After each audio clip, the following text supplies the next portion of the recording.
Start? Okay, hi guys! So, I can't be here today. I'm really sad, but what you're going to learn about is you're going to be able to compare and contrast positive feedback loops and negative feedback loops in order to explain why polar bear habitat is decreasing. So we're going to do another comparative input chart.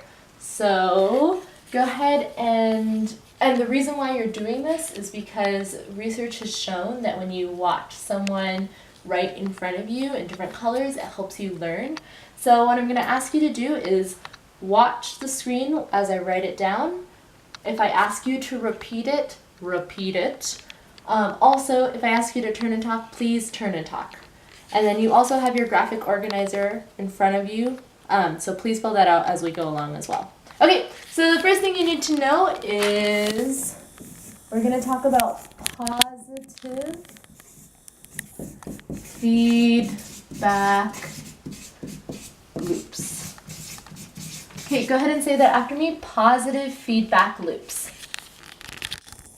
Okay, the other type of loop that we're going to talk about are negative feedback loops. So negative feedback loops. Go ahead and say that after me, negative feedback loops. Okay, so the first thing you got to know about positive feedback loops are some of their characteristics. So I'm going to do characteristics in green. Okay, just like there are characters in a book and they have characteristics. So this is a description of positive feedback loops. So characteristics.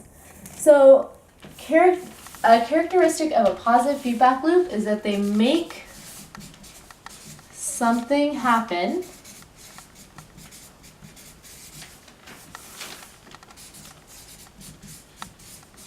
more and more and more and more and more and more and more and more and more. Okay, so say that after me. Make something happen more and more. Okay, another characteristic of a positive feedback loop is that it makes something more unstable. So, go ahead and look at me right now. So, for example, right now, I'm stable. But if I'm like this, I'm unstable. Oh, sorry, I got too close to the camera. Okay, so positive feedback loops make something more unstable. So I have this picture right here to show you. Cool. So this is showing unstable. Okay, I'm going to put that right here. Okay, so positive feedback loops make something move away from equilibrium. Go ahead and say that word after me, equilibrium. Okay, so if it's moving away from equilibrium, that means it's moving away from equal or being stable. Get it? Equilibrium, equal, like it's balanced. But in this case, it's unbalanced. It's unstable. Okay, whereas, so we're going to use our fancy schmancy compare contrast word. So whereas in negative feedback loops, a characteristic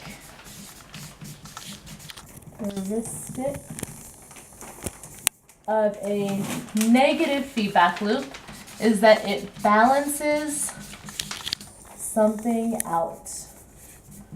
Balances something out. So I have a picture of this right here. And you can see it's balancing something else out. It's equilibrium. Okay, so balances something out. Another characteristic of negative feedback loops is it makes something more stable.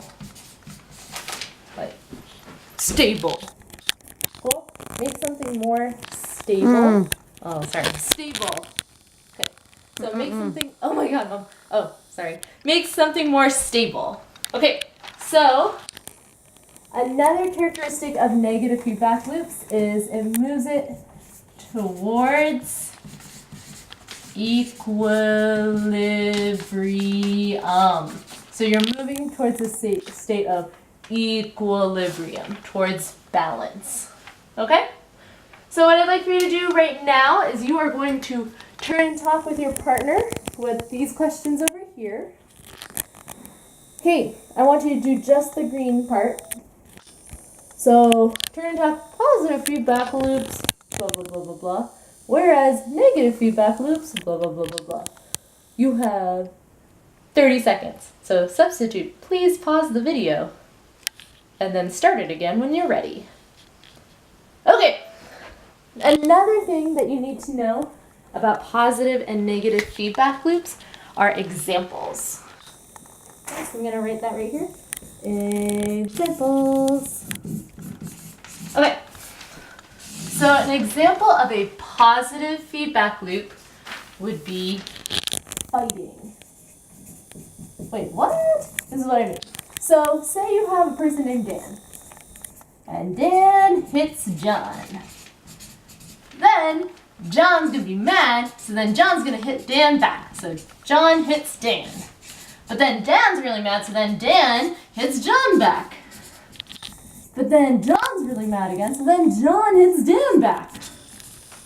And then Dan hits John, and then John hits Dan, and then Dan hits John, and John hits Dan. It just keeps happening and happening and happening. So you have more fighting. Just happens more and more. Cool. So that's an example of a positive feedback loop. Another example of a positive feedback loop in nature is erosion. Go ahead and say that after me. Erosion. Okay, so what happens in erosion is you have, so say you cut down some trees. So because those trees are cut down, then the soil that's there is then loose and then starts to fall away. But then because the soil falls away, then the nutrients go away, which means the trees that are there can't survive because there's less nutrients. So then there's less nutrients, so trees die. And then because trees die, then there's less soil and less nutrients, so then more trees die. And then because more trees die, then there's less soil and less nutrients, so then even more trees die. And it happens more and more. So that's an example of a positive feedback loop because it makes something happen more and more. Cool? So here's a different compare and contrast word. So positive feedback loops make something happen more and more. On the other hand is another compare contrast word. So on the other hand, these are some examples of negative feedback loops. So an example of a negative feedback loop would be body temperature. Okay, so for example, when you are too hot, you sweat. That makes sense. Okay, so I'm going to draw a little picture. Okay, so when you're too hot, you sweat. When you're too cold,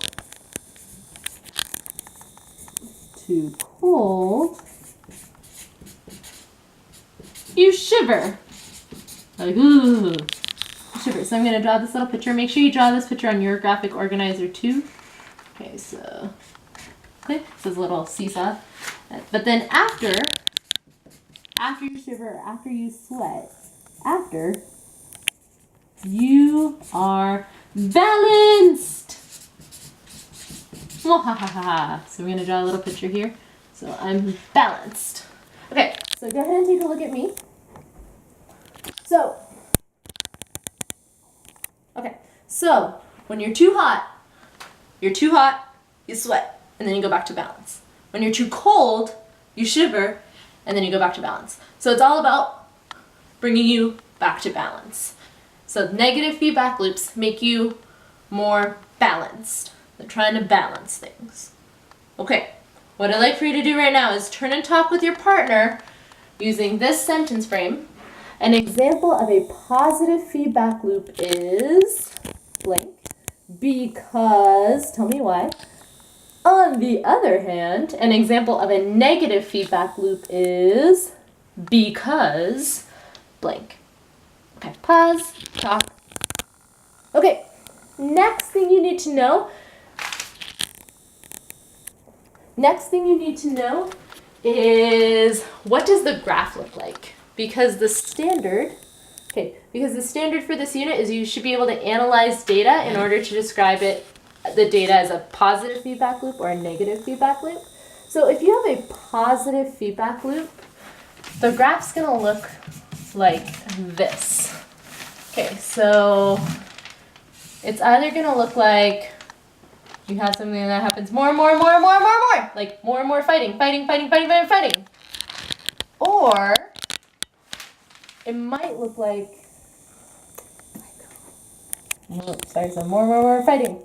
Okay, the other way the graph might look is it might look like more and more ice melting, ice melting, more. So more and more ice melting happens more and more and more and more and more. So you're either going to see a graph like this or a graph like this.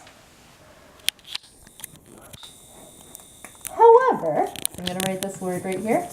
However, the graph for a negative feedback loop would look more like this. Graph. Okay, so let's think about body temperature. If your body gets too hot, then it's going to bring it back down to balance. But then say it gets too cold, it's going to bring it back up to balance. Too hot, bring it back up to balance. Too cold, and up and down. So you see this sort of up and down pattern in the graph when you have a negative feedback loop. Okay? So what I'd like for you to do right now is compare the graphs for a positive feedback loop and a negative feedback loop using this sentence frame right here. Okay, so turn and talk with your partner. The graph for a positive feedback loop looks like blank. However, the graph for a negative feedback loop looks like blank.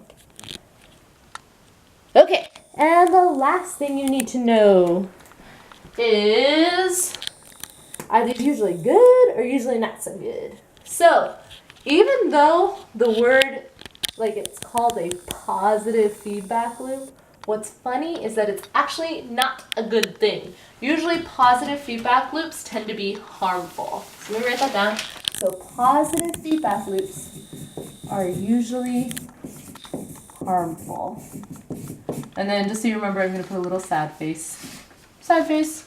So even though positive sounds like it's going to be a good thing, most of the time they're usually harmful. Like you get more and more fighting, or more and more ice melting. Cool? So positive feedback loops are usually harmful. Conversely,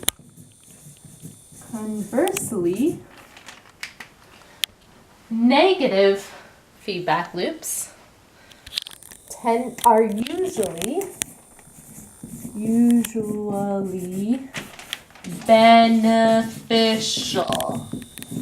beneficial. So beneficial means usually good. Like it's good that your body temperature stabilizes. Good times. Okay, so I'm going to put a little smiley face. And I don't know if you noticed, get it? Beneficial, like benefit, which is like a good thing. So beneficial just means it's usually good. Okay? So I'd like for you to compare and contrast positive feedback loops and negative feedback loops in terms of if they're harmful or beneficial. So go ahead and use this sentence frame right here. Over here. Positive feedback loops are blank. Conversely, negative feedback loops are blank. Okay?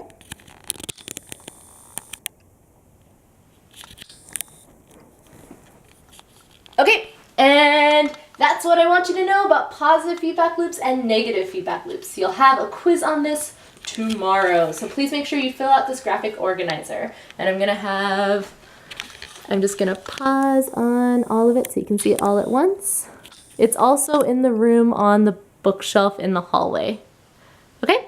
Thanks for watching. Bye. Wait, how do I stop it again?